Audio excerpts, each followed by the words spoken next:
Welcome to Let's Be Well Together podcast. We're your wellness check-in team. Join us each week or when you can. We enjoy exploring wellness concepts and reminding you to make time for wellness. This is episode 121. It is another week of Let's Be Well Together podcast, and it's John Webster here with Elise Seifert. Hi, Elise. Hey, John.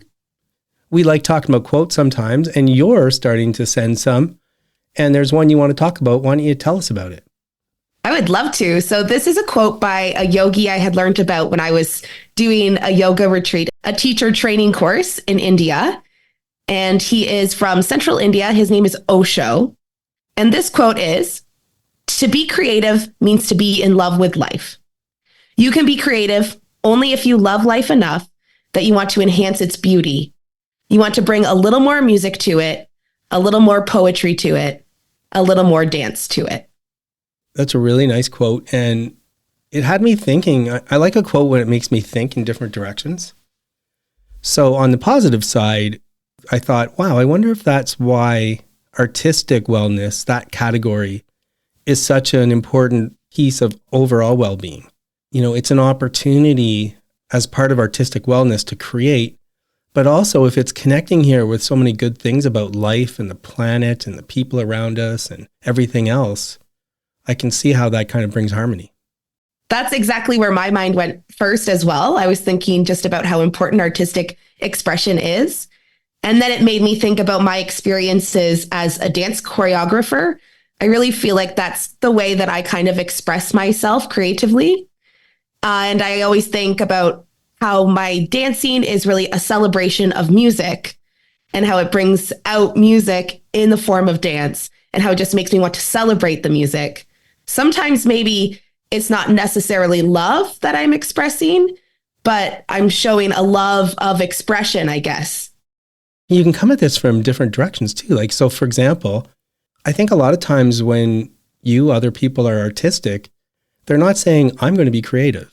They're just enjoying life. They're loving life. Maybe there's some music on that they love, and they just express themselves in this creative way. And so it's the love of life that's driving it. But then I can also imagine in terms of, I think what this quote's trying to get at more so is you are loving life and you want to find a way to express it. So now you're thinking, how can I express what I'm feeling? There sure are lots of ways you can do that. There are. And I think the times where I'm most artistically inspired are times in my life where I'm just very content. Everything's kind of going well. I'm in a good place. And that's when I want to start creating. So I find, that contentment is just something that helps me to be creative. And here's where I'm going to push back a bit, because I sometimes feel a drive to write poetry, to write something when I'm feeling bad, when I'm not in love with life, when I wonder, how the heck can we live in the world we live in? How can this terrible thing have happened to me? So where I kind of am not totally aligned with this quote is, I don't think that you can be creative only if you love life enough that you're trying to enhance beauty, etc. I think you can be creative in all kinds of aspects of different levels of emotions. Here's a kind of a funny little weird segue. Lately, I've been listening to Spotify playlists of new music. So just, what's hot, what's new, just in case there's something new out there that I like, I want to throw on my playlist. And I was pretty surprised. I was going through this yesterday. So many of the songs are about failed relationships. I don't know what's going on right now, but everybody wants to sing about how the relationship didn't work and why they wished it did, or why it's your fault it didn't, or maybe both of our faults. But just generally speaking, most of the songs that I heard in the new lyrics were, it's about me and it's about problems I'm facing. So I don't know, I think you can be creative in all kinds of different aspects. That was something that came to my mind right away when I read this quote as well was, well, what about all of those breakup songs? Or what about all of the poetry about hard times or depression? And then I wondered if maybe that's coming from a place where you're hurt, but you still have a need to live or a need for a positive relationship. And is that an expression of loving life? Yeah, maybe. I mean, I think you can be creative if you love life. I want to take out the word only, that's all. That's right, yeah. And so instead of being too critical of the quote, I just want, this is a really nice side of it. Like when I look at this quote, it makes me feel good. It reminds me of times where I felt good. And then where I either just started doing something creative without even saying, I want to do something creative, or I did, write something or do something or create a picture because I wanted to kind of cherish the moment and make things better. So let me take it in a slightly different direction. What I liked about this quote too is it's connecting artistic wellness to part of what I see as mental wellness, when you're in a good frame of mind, but also it's talking about the world and it enhancing beauty, and that makes me start to think about environmental wellness. So when I think of the 8 areas of wellness that we talk about in the show, I think that with this quote, like you can kind of tie being creative to each of these other areas. I agree. And I think about something like poetry, and that makes me connect it to intellectual wellness in the sense of you're using words to express emotions and to challenge yourself intellectually. I also find that music is such a social activity, whether you're creating music with others or just enjoying music with others. So there's so many ways that these artistic abilities and this way to kind of love and celebrate life can connect with so many of the different facets of wellness. Even intellectual, I go back. The other thing that struck me when I read this quote is it reminded me of Zen and the Art of Motorcycle Maintenance, which I read a few months ago. And I've talked on the show at times about, there was one area where he's talking about trying to find excellence and all that stuff. He's trying to find quality. And one thing he points out is if you have somebody who really loves what they do, and that can be like, I like to imagine, say, for example, a technician, either someone who's like fixing cars or creating something, creating some tool that we can use. And they just love the concept of it. They just really want to make it good. They want to bring beauty basically to that piece of equipment. Then they're going to do a whole bunch of stuff to improve their art. It's not all just about skill. And so you need to include intellectual in doing that in order to, you're like, okay, I have to solve a problem because I need to do this aspect to fix this piece. How do I do that? And you start using your brain and coming up with solutions. And then when you think about spirituality, I find that art connects so well to spirituality. I know that a lot of different types of spiritual people like to express their spirituality through, let's say, visual arts or music or dance. One thing you can see, no matter what religion you look at, whether it's a standard kind of Christian religion or one of the other major religions, but even indigenous groups around the world, how many of them include singing and dancing as important part of their ceremonies? I think it's just such a beautiful way to get so many people involved in the ceremony. It's a celebration, which I think is so important in spirituality. And then if I look at the social side, I mean, we're not going to go through all 8, but think about the social side too. Creating is a two-way street. You have the artist who creates, and then you have the people who appreciate. The artist is inspired by the people who are going to look at it. The people who are looking at it often take something different than what the artist brought into it. So you're definitely looking in the area of social wellness as well. Well, I really enjoyed talking about this quote with you today, John, because it just helps me to see such a positive way to express love. So expressing love in such a positive and beautiful way. And I think artistic wellness really allows you to do that. What I like here too, it says love life. I think sometimes we forget getting stuck in this busy life we lead. There's so many things to do. There's so many things you can't get to. There's so many things that go wrong. We often forget to just stop and appreciate life and what we have right now and how amazing it is and how lucky we are. Guests are giving their time, expanding our minds. Today's interview is in the categories of physical and social wellness. This is the first of 2 interviews with Ian Brisbin, an avid cyclist. And today we'll chat about how we can be safe as cyclists, how to protect others, and next time we'll talk about advocating for biking in cities. So welcome, Ian. Oh, delighted to be here, John. Thank you. Ian Brisbin is recognized by his peers as one of Canada's best lawyers, practicing in personal law. For over 20 years, he served the Hamilton and Halton area and clients across Ontario. He's represented people from all walks of life on claims arising from motor vehicle collisions or dangerous properties, including passengers, injured cyclists, and pedestrians. He also helps people who were denied long-term disability insurance benefits and does much more. Ian is particularly passionate about velolaw.ca, VELOLAW.ca. Velolaw is Ian's rapidly expanding practice area through which he expresses his love of cycling, his determination to represent injured cyclists, and his joy derived from advocating for active transportation in the public interest. He has a long record of service to his communities, particularly through chairing numerous not-for-profit boards of directors. Ian fancies himself a passionate cyclist. He's competed in many cycling races, an Ironman, and 6 marathons, including 2 Bostons. He's currently training for an upcoming Ironman 70.3, and he lives in Hamilton with his family and Willow, the Bernese mountain dog. So Ian, let's talk about bike safety in the context of biking in a city. But first, tell us a bit about what you enjoy about biking. Well, thanks for that introduction, John. Cycling to me is, you mentioned off the top about physical and social wellness. I think it certainly fits within the realm of emotional wellness as well. Cycling is, to me, it's a social outlet. It's a physical outlet. Bike people tend to be good people. It is probably one of the best ways I know to ensure that I'm staying emotionally centered. The mental health piece is significant given the work that I do. And all told, movement is, as they say, medicine. And I find a day when I don't move is a day that tends not to go very well.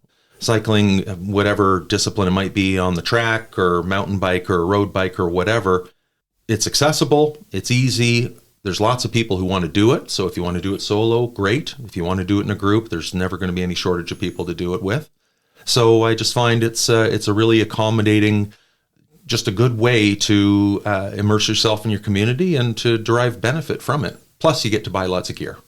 Yeah, you get to or you have to? Well, it's a little from column A, a little from column B. I love biking. I've always biked. And the one thing I really love about biking is that it gives me a feeling of freedom. And I've said before on an earlier episode that when I was a kid, when I first got my first bike, and I knew how to fix it, I knew how to do all the work on it. So I was totally in control. And all of a sudden, the whole city opened up to me. Whereas before I was stuck in my neighborhood, now I could go anywhere. And to this day, I still believe that when I get on my bike, whether it's just for a short ride or going somewhere, I have that feeling of freedom from when I was a kid. It sticks with me. I was really struck by that too. The only difference in my experience is the only tool I trust myself with is a credit card. But ultimately, like an awful lot of people I find, cycling represents freedom when we're young. And, role playing and, just making up games and that sort of thing. And then somehow, at least in my generation, I'm 50, we got away from it once we got in later into high school and into university and that sort of stage of life. And it was sort of often young families that brought us back. And for me, it was a great friend in law school who introduced me to mountain biking that brought me back in. But what you've described is exactly the experience I had. I especially the first time I got on a proper road bike, I was thinking, this is the closest you can come to feeling like a kid. Yeah. Now, the purpose of today's show is in case anybody's interested in getting into biking or they haven't biked in a while, it's really important to be safe. And there's more focus on safety now. And so it's great that you could be here to help us through what some of the issues are. And some of them I think people might not think of. So can you start walking me through what some of the safety issues are that people should be aware of? I find cycling safety is there's almost a philosophical divide, especially, and we'll be talking later about the advocacy space. My rule in terms of cycling safety is very simple. I've referred to it on other podcasts as Rule 1, and it's the only rule I have, which is you do what you have to do to get home safely, pure and simple. Right. And you make no apologies for it. As a cyclist, there's a lot to keep track of, and there's lots of hazards out there, some of which you see, some of which you don't. You always have to have your head on a swivel in a way that as a driver you should, but we often don't. Being exposed to those dangers, frankly, being a cyclist, being a runner, being a pedestrian makes me a better driver. But cycling safety is really multifaceted. There's, like I say, an awful lot to keep track of.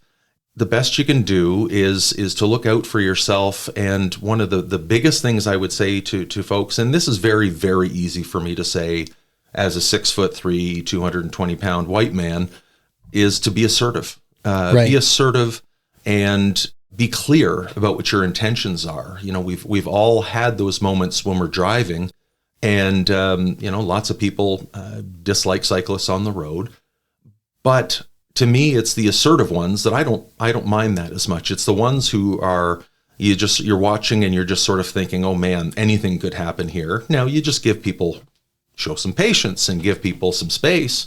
But as a cyclist, I find that the point is just to be very deliberate, saying where you're headed, and communicate just the same as you would with a turn signal. You've got obviously safety equipment. Helmets are mandatory in Ontario for cyclists under the age of 18. And the fact that there is not a helmet law in Ontario is the exception. Across Canada, there's only a couple of other provinces where that's the case. For adults? For adults. Oh, okay. Correct. And so when you're traveling, keep that in mind. But more than anything else, I'd say just it's a matter of being aware of your surroundings, and it's a matter of communicating yourself as clearly as you can. I like that. One thing about head on the swivel, we recently actually talked to somebody about motorcycling, and he talked about having to keep your head on a swivel.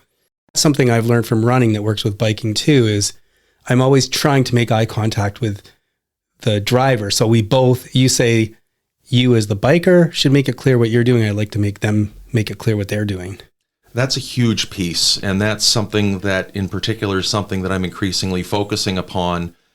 Some friends down at the University of Windsor Law School have been part of a group that's put together a study that was released very recently on basically the dangers that we all know are present with large pickup trucks and large SUVs on our city streets. But they've gathered the data, and it shows it. And it shows all sorts of ways in which obviously smaller, younger people and older people, their safety is compromised by sight lines and that sort of thing. It shows that there's a gender breakdown in these things. In terms of the cyclist pedestrian issue, it's no different than when you're riding on, and we have this in Hamilton, when you're riding on rural rail trails or something. It's not uncommon to come upon horses. Basically, give way to the more vulnerable road user. Right. So if you're a cyclist, you do give way to that pedestrian. As a driver, you do that as well. Now, as a cyclist and a pedestrian, I tend to steer really clear of the horses. Right. But ultimately, that's the default for me is to give way to that more vulnerable person. But the study that I referred to earlier, what we're dealing with are drivers who are separated from their environment. And whether that be physically in terms of being in trucks that are raised up, or drivers with heavily tinted windows. The tint on the front windows of cars is regulated in Ontario. You wouldn't know that based upon what you come upon. And your comment about eye contact is absolutely everything. And that's a real danger that we're placed in a position where you can't confirm that eye contact. It doesn't take much. It takes a fraction of a second to realize that somebody knows you're there. And that's something that, is, like I say, as a pedestrian, as a runner, as you put it, as a cyclist, it makes you that much more attuned to how vulnerable those road users are when we're driving. I actually had a horrible experience years ago. My wife and I were living in Montreal. We biked around a lot, and there's a lot of streets where there's parking all the way down both sides of the street. And we were biking. There was somebody more of a biker than us. They had the outfit and all that on, and he was about 50 yards in front of us. And somebody opened their door and pushed him right off his bike and right into traffic. And he got run over by a car, and it was horrifying. Luckily, lots of people came to help, but we never did know what happened to him. But we're so paranoid now. Like when we drive beside cars, I'm constantly like looking in the mirror. I'm trying to do anything I can to find out if there's somebody in the car. And if they are, I'm afraid they're going to open doors. So presumably that's one way where people get hurt. Maybe you can tell us a bit about that. Are there other ways that people might not immediately think of where they should be careful in that way? Sure. What you've described is adoring, and we actually get instances where folks are killed merely with the impact with a door as it opens into their path. Because, you're carrying 30 kilometers an hour and you catch the wrong angle of the door, it could and does easily kill people. The issue in that setting, of course, is that as a cyclist, that is one of those dangers you have to be attuned to. You have to think there's going to be a meter swing of that door. That puts you in a position where you have to choose the unknown danger of the door suddenly opening into your path, all the while taking all of the precautions you've described, or placing yourself in traffic. And for me, again, I'm more assertive than most, I'll choose the traffic every time. They can honk all they like. But the dooring is a serious problem, and it's something that the penalties for have been significantly increased over the last few years, thankfully. It's something that we're increasingly seeing as becoming more prevalent as people are choosing cycling as not only recreation, but as a viable way to get around our cities. And the fact is, cycling and other forms of active transportation have to be a part of any mix of people negotiating their way around our cities. So that's one of the better examples of hidden dangers.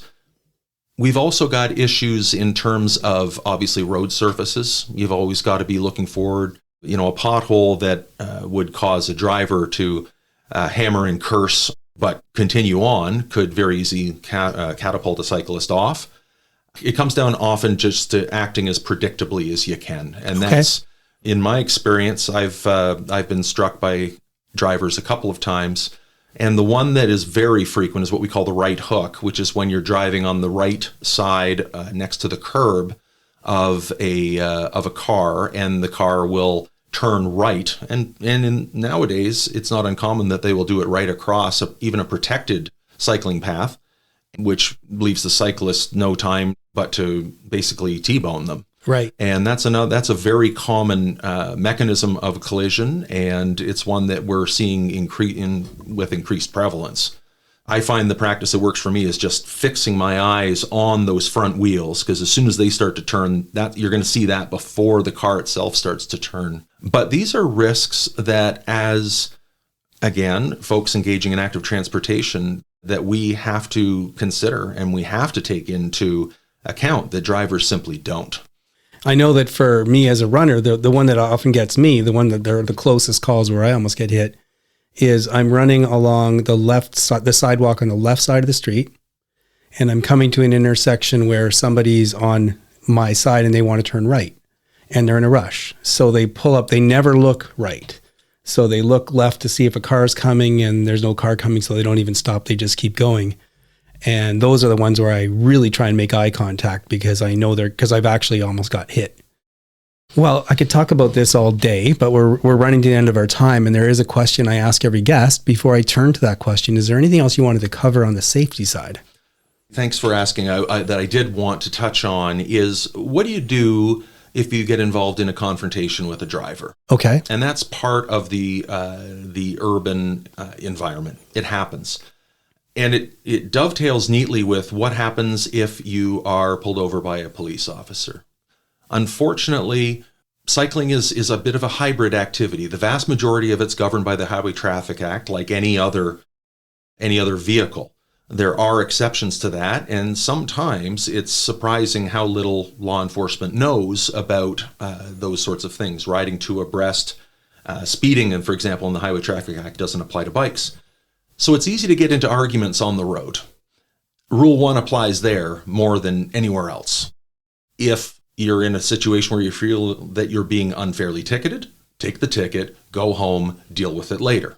That's not the place to argue. Okay. You're not going to change hearts and minds. Same thing with a driver. If you're in a confrontation, you're not going to win. You know, you might lose, but you're not going to win. Right. So take the draw and just go home. And it's difficult because passions flame and everything else, but Rule 1 applies everywhere. Your goal is to get home to your family, pure and simple. It's important, I think, that I clarify, I'm not about demonizing drivers. No, I get that. Cyclists are drivers, pedestrians are drivers, and drivers are both of those things. The vast majority of times, and I hear it in litigation all the time, I just didn't see you. Right. Or, quote, she came out of nowhere. Okay, well, here we are at the end of the discussion, and there's a question that we ask every guest in a context where, in our theory, we all have many areas of wellness that are important to us, but not enough time to deal with them all at any given time. We do a mini wellness check-in. Are you currently neglecting an area of wellness in your life, Ian? And if so, can you think of even one thing you could do to foster wellness in that area? I have experienced some significant mental health challenges in my life that have affected me both personally and professionally, profoundly. And One of them was that about 2 years ago, I was diagnosed with adult ADHD. And just even today, I just had an experience where I just was told that what you've been experiencing is a symptom. And when that happens to you, whatever your condition might be, whether you're in a depressive disorder or a generalized anxiety disorder or something that's neurodiverse, sometimes those effects can just feel relentless. Oh, there's another one. There's another one. And I think it's probably a pretty common one, but self-compassion is such an important thing. The way I was thinking about it as I was coming here today, actually, and I'd never thought of it this way, it's the reverse golden rule. You want to treat yourself You're right. the way you would treat others. You're right. Treat yourself with the kindness with which you would treat others. None of us do it. We always are quick to help our friends, but we don't do it for ourselves. And so in my case, honestly, probably one of the biggest wellness fall downs is late night eating. And so I create those conditions in which that behavior can thrive.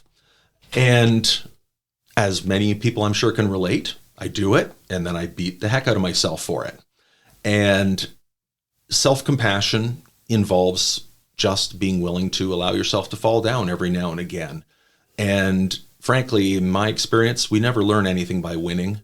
We only learn hard lessons by experiencing hard lessons. You can't learn hard lessons the easy way. I think that one of the things that I try to do, and I fail at this every day, is to try to embrace the failures and to, instead of jumping into that self-flagellation, say, there's a lesson here. I want to try to find it sooner rather than later. I absolutely love that version of the golden rule. I've heard someone else talk about the platinum rule in a different context. So we have to come up with a different medal. We have to come up with something, because that's an amazing rule, which I think most people forget, which is to treat yourself as well as you treat other people. If you listen to your internal voice, imagine one of your friends speaking to you that way, right, and how long you'd tolerate it. I said to my kids several times, I wish you could see you through my eyes and stop seeing it through your own, or somebody else's. And that advice applies to you as well. Right. Well, thanks very much, Ian. This is great. And we'll have you back soon to talk about advocating for biking in cities. Terrific. Thank you.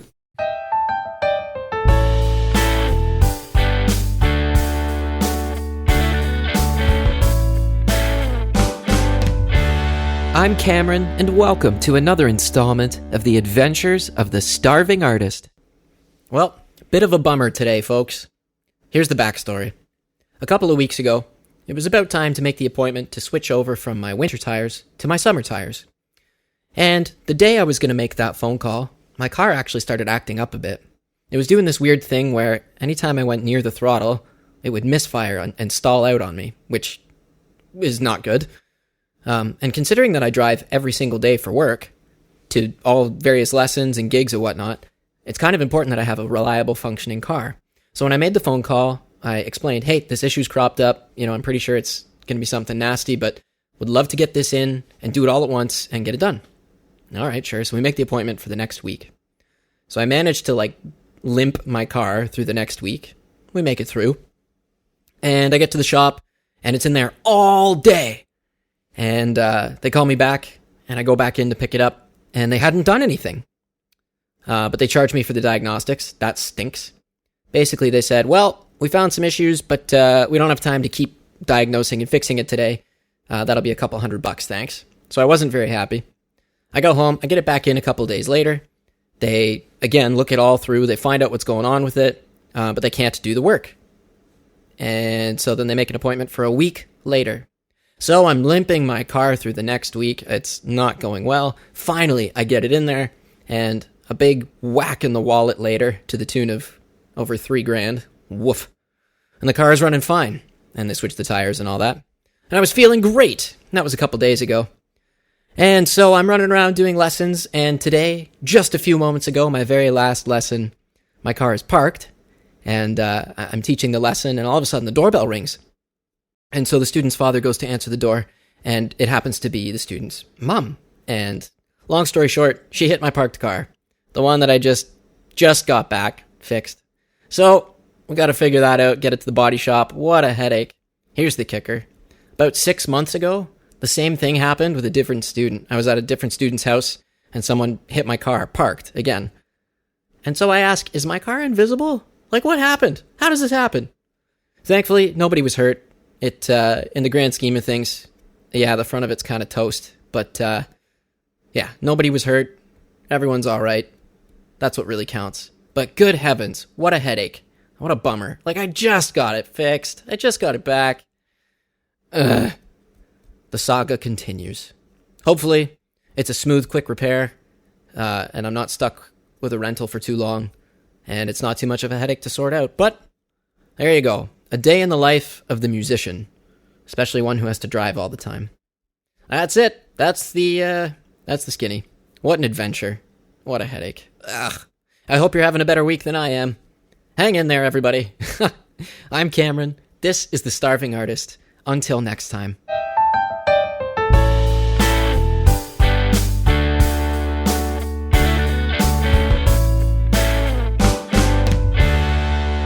We're glad you're here, and we hope you're making wellness a priority. Hope you're getting something out of the podcast. And especially for people who are new, you might not know that the podcast was inspired by my book, Accidentally Well by John Webster. It's available on Amazon, Indigo, Barnes & Noble, pretty much anywhere where you can buy books online. And this is my pitch for you to buy a copy and have a read. I think it'll enhance the experience of the podcast, and it will also help us defray some costs because it's really expensive putting out a podcast. So grab a copy if you can, and in the meantime, enjoy the rest of the show. Move that body like we're meant to do. Hello, everyone. It's Elise Seifert, and today I am talking with Julie Wilson about her experiences with rowing. Julie, you told me that you were on the varsity rowing team. I was at university. I was a coxswain on the rowing team, the varsity men's heavyweight team, and I also was a coxswain for the heavyweight women's team as well. So Amazing. Just a little bit about that. There's heavyweight and lightweight rowing teams. It's a cutoff threshold of weight, of whether you can qualify for the heavyweight or the lightweight rowing team. But I was a coxswain, and as part of the team, I wasn't actually rowing, but to solidify that team and to actually feel that you're part of the team, I was required to run at 5 a.m. in the morning when we're out for a run, or in the weight room, training with the weights. But just sitting there watching as a coxswain, like, it is intense. It is a sport that works every single solitary muscle. Not only is it difficult physically, but mentally. In a row, like, the rowers are giving their all. And in just a matter of 5-6 minutes, when they've got a 2,000 meter race, it is intense. And when they have to give it and you're prompting them because you see another team coming up beside you, and you're prompting them to give it their all when really they've got nothing left to give, right? And you see another team starting to pull ahead and you're like, come on, give me 10 more. Like, You can do it. Yeah, exactly. And there is nothing better, Elise, than there is a feeling if you can, and it's very rare, but I felt it once, where you are completely in sync. Like, everyone is meticulously in sync. And I can't tell you the feeling in the boat when that happens. When you have 8 men rowing and they're completely in sync, it is like a feeling like none other. I can't describe it. It's like you're hovering above the water, and it's amazing. That sounds incredible. And so your role as the coxswain would be to guide the rowers in terms of how fast they need to go? Correct. So with the coach, you determined the race plan. So whether, you start off hard or you ease into it. And then, yes, you are the one guiding. You're the one determining, okay, when you're going to up the speed or if you take it down. And then just docking and, taking the boat out. You're the one guiding, telling the rowers, which ones need to row, whether it's the left or the right. And I won't get into, you get into the different sides of the boat and how many need to be rowing on a particular side. You have rudders as a coxswain, but when you're in the middle of a race, you don't want to be playing around with those, right? Because it'll slow you down the minute you start playing. But once in a while, you have to, particularly if the waves are really hard, staying on course, right? When you're starting the race, sometimes just when you're sitting there, and if it is really wavy, you're using the rudder to just try and keep the boat aligned. Right. And then in order to motivate the team or to tell them about a change in pace, would you use your voice, or was there, I'm imagining like a drum, boom, boom, boom. It's interesting. I'm not sure if there's a book called Boys in the Boat. I believe it talked a little bit about the history of, coxswains with the big megaphones. But that wasn't me. No. During my time as a coxswain, I had a microphone, headpiece, microphone, and then it was built into the boat. So I didn't have to yell at them. Although sometimes in the morning I wouldn't take the mic out. So I was yelling. But for races, I was mic'd, and the rowers down the line would hear. Although they pretty much take their signals from your main rower who sits like right in front of you. Okay. And you said there's typically about 8 people on the team? So there's different boats. There's 8-person boats. There are 4-person, and 4-person can be coxed and not coxed. So some don't have a coxswain. So then you've got the individual who's at the end is always looking over their shoulder, right? So there's 4, and then there are 2 pairs. So there's pairs, and then there's doubles, and they can be coxed and uncoxed too. Wow, sounds amazing. And I bet you had such great team camaraderie after doing the training together.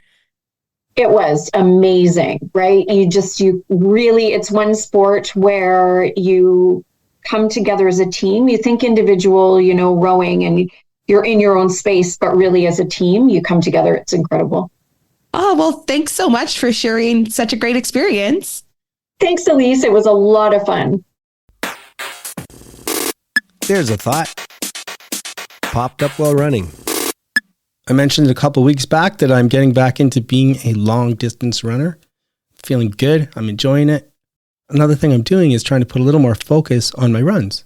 I had gotten into the habit again of just going out and running at a relatively slow pace with no kind of variations, just repeatedly doing that when I went out. When I was training for marathons and half marathons, I was always required, based on the plans that I found, to do things like hill training and interval runs and that kind of stuff. So now, one day a week, I'm actually doing a 10K run, and built into it is hills. There's a pretty good hill that I can hit about midway through that run, and it includes a section of about 400 meters or a bit longer where I can run up, go back down, run up, go back down. I do that 4 times. It's not easy, but I'm not actually pushing myself too hard right now, so it's not too hard, but it is a bit grueling when you're doing that. When I did that today, it was pretty cool because I was doing that. It was a bit grueling. I wasn't really complaining to myself. I was just doing the work. But what happened later was really neat. I finished, and then probably about 5 minutes after I finished the hills, now I'm on a section that's just ever so slightly downhill. But after you just finished running up a hill 4 times, it felt really easy. I'm floating along, feeling really, really good. And then all of a sudden I got this really happy feeling. This is fantastic. I feel fantastic. And I thought, that expression we've mentioned so many times in the show, we often hear trainers talk about it. We can do hard things. And I thought, it's funny because before I started getting into the physical fitness side of things, I used to think to myself, I'm sure I can do hard things. I bet I can do hard things. And I probably could do hard things. But I wasn't actually trying to do hard things. One thing I love about running is it is a hard thing so many times, whether you're pushing your distance, whether you're doing hills, whether you're doing intervals.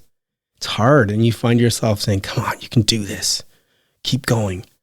And that lesson when you learn, when you can do that. It's just so amazing. And then you walk around the rest of the time of your life and you're like, yes, I can do hard things. And it makes me feel good. It's me. Yeah. Just let me say, flip side of the coin. I'm sure you've all heard on previous podcasts that John and I are going to be grandparents soon. For the first time. For the first time. I guess it's not too soon, but it is coming up. So it kind of hit us. Yeah, so tell them about how we found out. They came at Easter. The classic, they always pull some little trick. Yeah, it was funny because they came at Easter and they were supposed to come at 1:00 and they came at 12. So I thought that was a little odd. And I'm like, oh, are we going to do lunch? Because we were doing dinner with them and they came at 12. Because everybody else was coming at 1? Everyone else was coming at 1. So they came early. Yeah, they came early. And as soon as they walked in, they brought their stuff in because they usually do stay overnight when they come because it's quite a drive. And Elise presented this bag to me. Right. And it was like a little almost grab baggy type of thing, just a little So bag. can I say what I was thinking? Yeah. Because Sheila said, I know what this is. And I'm like, Sheila's so full of it. How could you possibly know? Like, obviously it's like a gift certificate or a card because it was such a small bag and it looked like it had a piece of paper in it. Like, how could you possibly know what gift certificate is? So that's what I was thinking when Sheila. I know, it was like, because he was looking at me like, how do you know what this is? And I'm like, I think I know exactly what this is. Oh my God, I'm so excited. And I just kind of opened it up and exactly, no way. I'm like, yeah, I knew exactly. And then I pulled it out and it was this little onesie and it said, I love my grandma and grandpa. Or something like that, yeah. Yeah. So I saw it and I was like, oh my God. And then I showed John and he had this shocked look on his face. I was just like dumbfounded. Dumbfounded. I didn't know what to think or say. When I saw the bag immediately, like all this stuff was processing for me while I was opening it. So I was really excited because for me, it's been 5 years. They've been married 5 years plus now. And so I was like, oh, I don't know if they're going to have a child. I don't know if we're going to be grandparents. And I kind of accepted that and okay, that's okay. So when I got this bag, I was kind of like, oh my God, this is so exciting. Like they never told us they were going to be trying or anything. Well, whoever can explain why they're dumbfounded, but maybe it was something like this for me. Exactly. They never, ever talked about having kids. No. And at one point, you said to me, I wonder if they'll have kids. And then you said something to the fact that Elise said they're happy with their life right now, which suggested they didn't want kids. And meanwhile, I'm one of these people that likes to think I'm figuring everything out before it happens. Mm-hmm. So I don't like to be surprised because how can I be surprised? Because I've already thought through all the different scenarios. Mm-hmm. But, which you usually do. Think about every scenario possible. But for some reason, because of, I don't know, something that you said or they didn't say, this scenario was just like not in my mind, right? So then when it pops forward, I'm like, what? Wait a minute. And I'm just like frozen in time. And everyone started laughing. It was really funny because I was like, oh my God, John is shocked that he's like, I'm going to be a grandpa. I'm going to be a grandpa. And you were just like old kind of shocked. Well, if anybody saw Terms of Endearment, and you can Google it and Zoom it, Shirley MacLaine, when she finds out she's going to be a grandma and she's all mad. And it was like, what's your problem? And she's like, why would I be happy to be a grandmother? Because she's kind of vain and young. Yeah, yeah. I'm not saying I'm vain, but I do feel young. Like, what the heck? And then I immediately started thinking, how do I avoid being called grandpa? Like, is there anything that they can call you that's not so old? But I don't think there is. Oh, yeah. There's lots of things, you can just be called your name. But then, okay, so I was frozen initially, but then I just started having all these amazing, great feelings. So things did work out, but in the initial response, my gosh, I was like, what? Yeah, so now it's kind of been a few months, so we're kind of getting used to the idea and trying to figure out what we're going to do and what they're going to do and talking about all this stuff. And it's a pretty fun experience, especially when we're just on the outskirts looking in, we're not like the one that has morning sickness and trying to deal with everything. So that's kind of nice. I was trying to Google, cool names for grandpas, and there aren't really many, although I did come across one, G-Man. But then I know somebody, and just by coincidence, they sent an email with a little description about themselves. They needed a bio for something we were working on. And it said, so-and-so whose nickname is X and G-Man. So I said to him, I said, hey, I might be using that because I'm going to be a grandpa. He goes, you can't use it. It's me. So I'm like, oh, shoot. G-Man is him? You Yeah. can't. But meanwhile, it doesn't matter what I do. I can look up everything. It reminds me of that Big Bang Theory where Howard's trying desperately to get a cool Rocket Man nickname for when he goes in space and he ends up being Fruit Loops. And so the same thing's going to happen. Like I can try and lean anybody in a certain direction. The baby's going to call the grandparents what the baby wants to call the grandparents. Yeah, that's so funny. Yeah. So that's our experiences, and we'll see what happens. It's pretty exciting. I'm sure it'll have some more flip sides down the road about being grandparents. Please remember that we're not providing advice. We hope to inspire you to work towards balance, and we urge you to consult with qualified people if you need advice. The people on the show are speaking in their personal capacities. Their views expressed are their own, and don't represent the views or opinions of their outside contacts, their employers, or anyone else. We try to get things right, but we can't guarantee everything we say is correct, or that the things we talk about will work for you. Let's be well together, and let's be sure to do that in a safe way. And it's sign-off time. It's Elise here with John and Sheila. Hey, Hi. This week, I had a bit of a different week work-wise because I spent most of my week out of the board office. So I did a lot of driving. It's about 45 minutes one way for that. And then I also had an appointment in London in the middle of the week, and that's a 3-hour drive one way. Wow. So I was on the road a lot, but it was kind of nice to have a change of pace to catch up on some podcast listening and to listen to some great musicals. That was a lot of fun in the car. Sounds good. And then we had a wonderful long weekend. It's Victoria Day weekend here. So we had a lot of relaxation. We were able to come down to Kitchener to celebrate John's birthday. Woo, happy birthday.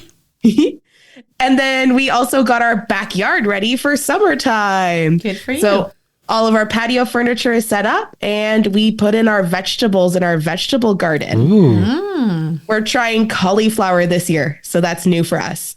Cool. How about you, Sheila? Well, I had an excellent week.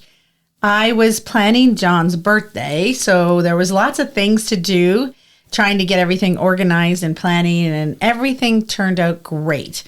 So one of the things was we had all our kids and their significant others over on Friday. I had to plan a meal, and one of the guests was a pescatarian, so I had to cook fish, and it's something that I do not cook or buy or associate with whatsoever. I bought some salmon and it turned out really well, and John absolutely loved it. So that's great. And as well, we had steak, of course, but that was a change for me. And then we went away to Elora for John's birthday to celebrate. And that was better than I was expecting. It was absolutely amazing. So I had a great week. What about you, John? well, I'm just sitting back having enjoyed an amazing weekend. I'll talk a little bit about it. There's so many things I could riff off from what you guys said, like Elise, you got your backyard done. Like when we did that this weekend, it all of a sudden it feels like we have a whole extra room in the house, in this massive room that we didn't have all winter that we get to enjoy. So that's cool. And then you're driving a lot. And I always think, I don't know how Sheila does it. Like she drives what you drove in that week, she drives every day. Yeah. It's crazy. I couldn't do thought that. of that too. And I thought how difficult it must be. Yeah. And so anyway, I recently had a birthday. I don't really like announcing the date of my birthday, so I won't. But what an amazing weekend. There's a golf brand called TaylorMade. And I'm thinking I should get like a t-shirt for Sheila, TaylorMade. Because when it comes to birthdays and stuff, she has this way of making every birthday perfect for whoever's the person is. And in this case, it turned out to be amazing. So first of all, it was great to see all the kids and significant others on Friday. That was amazing. And then yesterday we drove to Elora, which is a town close to Kitchener-Waterloo, about 45 minutes away. It's beautiful. It's called the Elora Gorge, and a river goes through it, and it's kind of cut the rock out from the river over time. And there's this beautiful place, the Elora Mill, that's just in a perfect location to enjoy nature and water. And they have an amazing spa, and it's a really high-end hotel, and they really lavish you and treat you well. So yesterday at a certain point, we were sitting in a tea room, looking over the water, looking at nature. And I don't think I felt that calm in months, if not years. So what a spectacular present. So thank you, Sheila. I'm glad you enjoyed it. TaylorMade. And I'm just still not really back into thinking of all this stuff. So I think I'll just leave it there. Well, I do have one thing I'd like to add. on Saturday, we played euchre, and my mom and I against Elise and Steven, and we lost again. I don't think we've ever beaten them, like ever, and it's really frustrating. I think there's been once or twice. It's so frustrating because we were winning, like, at least 2 of the 3 games we were winning, and then we lost. So that was a little disappointing. But other than that, I had a fantastic week. Okay. And I guess, Elise, you are on the other side celebrating another victory. That is it for today's show. Please try and make wellness a priority. You deserve it. If you feel the need to talk to someone or ask for help, please do that. Accept yourself for the person you are. So long. Adieu. Auf Wiedersehen. Goodbye.